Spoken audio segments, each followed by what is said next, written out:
Hello, everybody. Welcome to History of Money. Professor Barth here, history professor at Arizona State University. Lecture number 11. We are now in the early modern period. Now, historians usually date modernity as beginning in the 18th century, which I think sounds strange to some students because they're like, wait, the 18th century was modern. Yes, actually, the 18th century, if you take a bird's eye view of history, was the birth, this new age that we call the modern age. The couple centuries prior to the 18th century, the 16th century and the 17th century, are typically referred to as the early modern era. And so for the next few lectures, we'll be in this early modern era, and a whole lot is changing. Some really big subjects in this lecture coming today. You'll remember from the last lecture, Aztec Empire fell in 1521 to the Spaniards, so the Spanish conquest of Mexico and the Spanish conquest of Peru. And it's in Peru that the Spaniards stumble across this silver mountain. The location, the site, was at Potosi. And if you take a look at where Potosi is today, it's actually in Bolivia. But back in this period, Potosi was part of the Viceroyalty of Peru. And at Potosi was this mountain, and the mountain itself, a lot of times you'll hear it referred to as Potosi Mountain. And when people say Potosi, they're referring to the mountain. But the name of the mountain itself was actually Cerro Rico. And Cerro Rico means rich mountain. And that indeed was the case. Just unbelievable amount of silver coming from this mountain. And we saw these numbers last lecture. Almost difficult to wrap your mind around. Now, not all of this is coming from Potosi. Some of this output is coming from Mexico. Some of it's coming from other parts of Central America and other parts of South America. But total, this is it. And again, it's difficult to wrap your head around just how much silver, and gold too, by the way. There's gold as well, but silver is the big one. How much silver is coming out of these mines? Really incredible.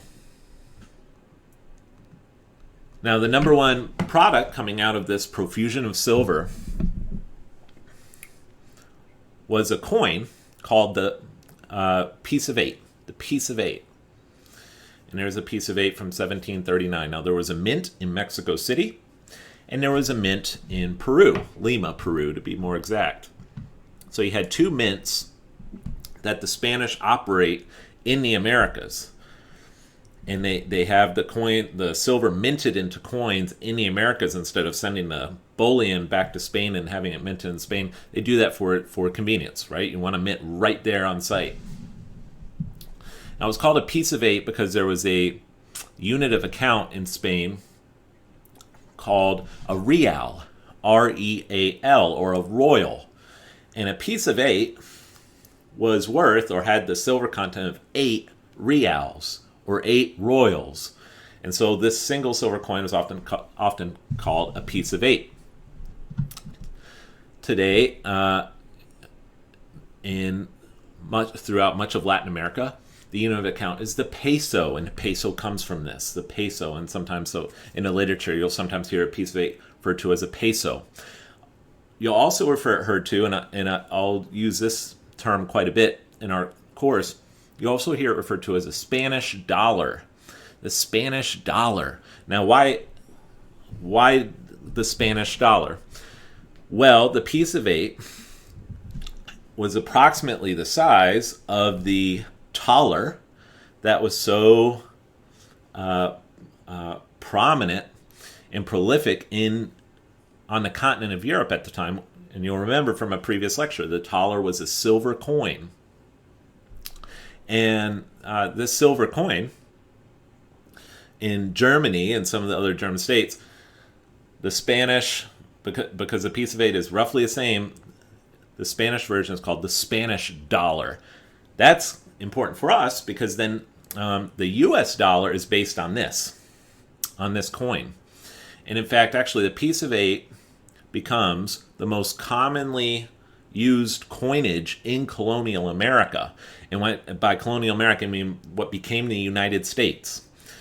So even though the colonial North America, the 13 colonies that became the U.S., even though they were not Spanish, we'll see this later, their most common coin in those colonies were Spanish pieces of 8.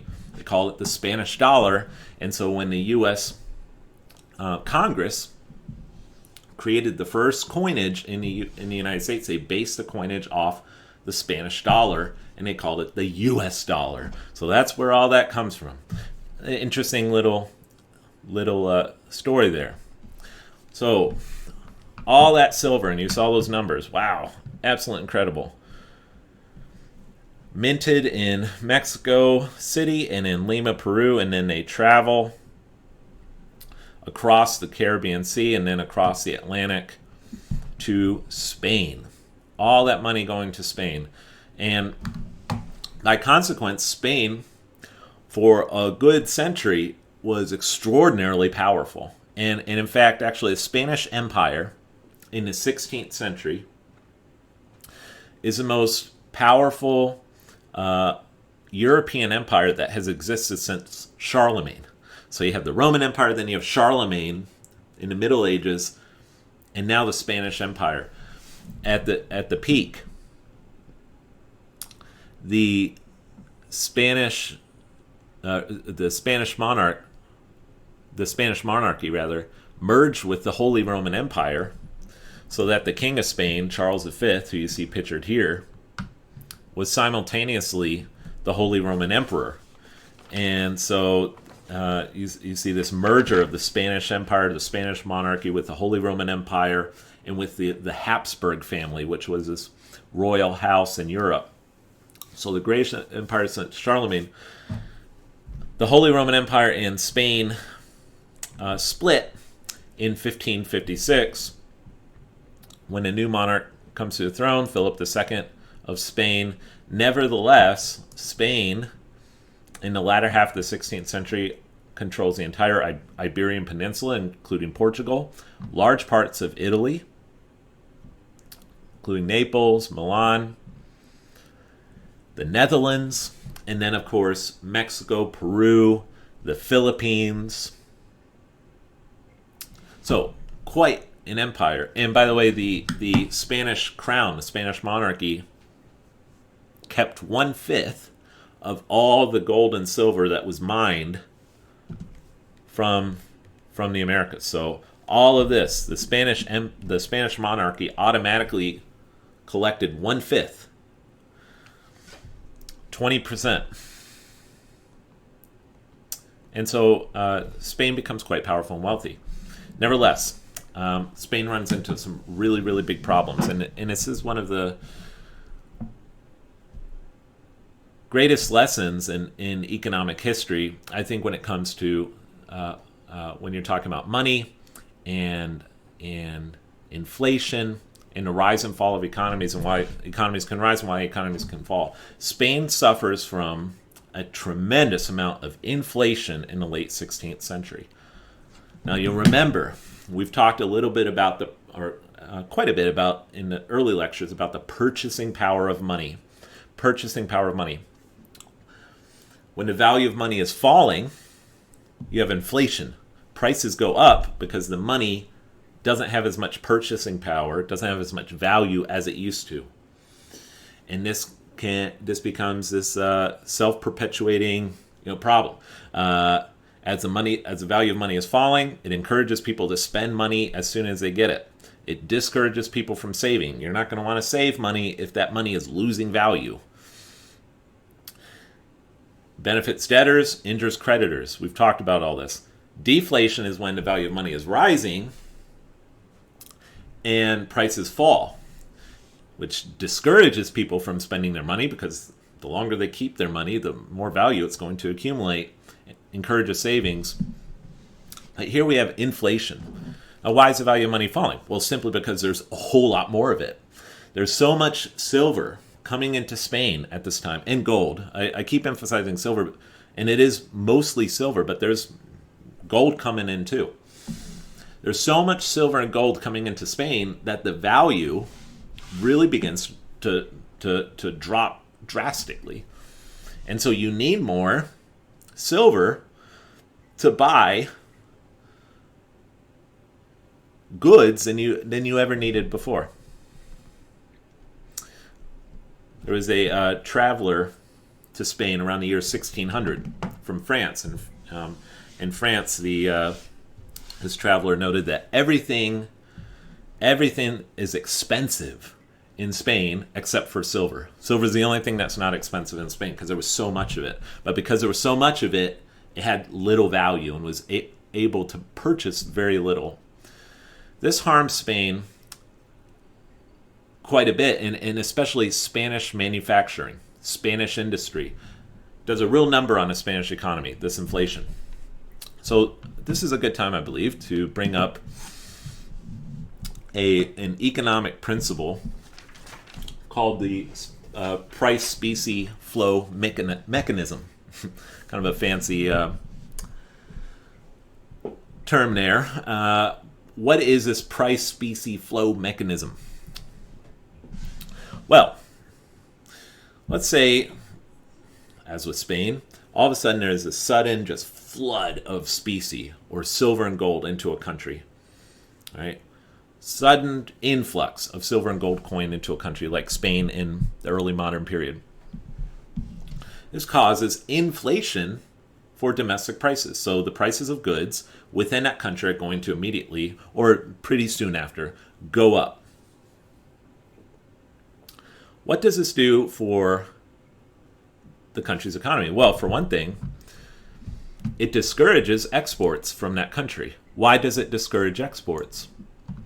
It discourages exports because the prices of domestically made goods in that country is now a whole lot higher. And so if you are a foreigner, if you are from France or if you're from Germany, you are less likely now to buy Spanish goods because the price of Spanish goods has gone up so much. So you're not going to buy their goods. So exports fall. Imports rise. So if you are living in Spain and the price of goods made within Spain is rising, and if Spanish goods are becoming really expensive, you are more likely to want to import cheaper goods from abroad.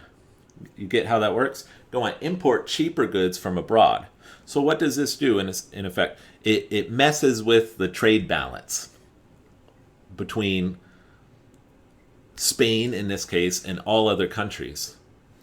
Very few people are going to want Spanish goods, and the Spanish people are going to want foreign goods because they're a lot cheaper. This causes a massive trade deficit, and then this trade deficit causes specie, gold and silver coin, to leave the country. Because when you have a trade deficit, you're buying more goods from abroad than you're selling. And so you have to make up that deficit with money, with coin. And so coin begins to leave Spain. So I noted how this inflation really hurt Spanish industry, really hurt Spanish manufacturing. And the reason for that was because, again, Spanish goods became so expensive that Spanish industry was unable to compete against cheaper foreign goods. Even among Spanish people, they were unable to get Spanish people themselves to buy Spanish-made goods because they became so expensive. So this trade deficit causes specie to leave the country. And sure enough, though all of his coin, from the Americas goes into Spain, very quickly it begins leaving Spain in droves because of this price-specie flow mechanism, because of these trade deficits. It leaves Spain. The Spanish government is actually quite foolish in a way and attempts to stop this outflow of coin from the country. and puts out a blanket prohibition. It's illegal, they say, if you're a Spanish merchant to ship coin out of the country, but merchants do so anyway in secret. Now, the price-specie flow mechanism can actually work in the opposite way. Let's say that you're living in a land and all of a sudden there's just this huge outflow of coin for whatever reason. Maybe there's a civil war in a country, or there's unrest, or just something. Something's happened, catastrophic, and so coin really begins leaving the country very fast. This is going to lead to a deflation in prices domestically, and it'll have the opposite effect. It's going to encourage exports because goods within your country become so cheap that foreigners are going to want to come in and buy your cheap goods. It also discourages imports. So if you're living in that country and the price of domestic goods has gone down so much, especially relative to foreign goods, you're less likely to buy foreign goods. You're going to buy goods made in your own country because they're cheaper than foreign goods. This eventually causes a trade surplus. And this trade surplus causes coin to begin to enter back into the country. So here's a summation of how that works. So this great empire from the 16th century, by the 17th century, it's evident that Spain is on the decline. The Spanish government and monarchy was very profligate in its spending. Embarked on all sorts of very long military campaigns in the Netherlands, and fell into severe debt on a number of occasions. The Spanish monarchy defaulted on its debt. There was a period in the 1620s and in the 1630s where American silver production momentarily fell off a little bit. It recovered later, but when it fell off, it just completely wrecked the Spanish treasury.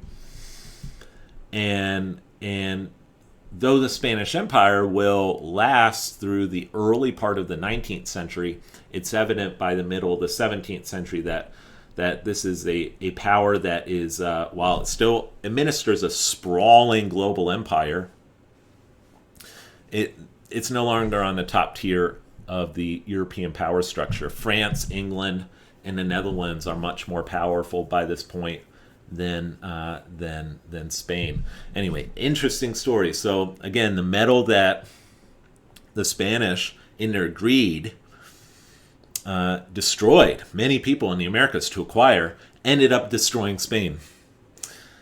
Interesting how history can work out like that. Anyway, I will see you for part B. We'll take a look at privateers and pirates in the early modern age. See you there.